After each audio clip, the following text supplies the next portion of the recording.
Petrol में कमी होगी या होगा बड़ा इजाफा, अवाम को कमी की तवक्को, ओगरा का कीमत बढ़ाने का प्लान। 1 नवंबर से पेट्रोलियम मसनूआत की कीमतों में एक बार फिर बड़ी कमी का इम्कान जाहिर किया जा रहा है। कहा जा रहा है कि आइंदा माह पेट्रोल की कीमत में 15 से 20 रुपए फी लीटर कमी का इम्कान है, जबकि हाई स्पीड डीजल की कीमत में भी 10 से 16 रुपए की फी लीटर कमी मुतवक्के है। लेकिन बाज़ ज़राए के मुताबिक ओगरा पेट्रोल और डीजल की कीमत में 31 अक्टूबर की शब इजाफे का मंसूबा बना रही है। ज़राए का कहना है कि ओगरा पेट्रोल की कीमत में 3 रुपए 55 पैसे और डीजल की कीमत में 82 पैसे फी लीटर इजाफे की तैयारी कर रही है।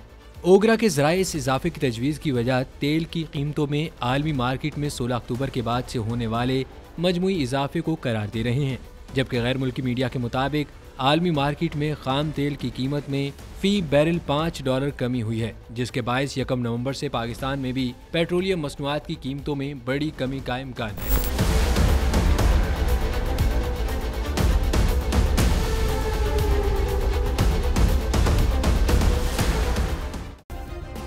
सब्सक्राइब करें और बेल दबाएं ताकि कोई खबर रह न जाए।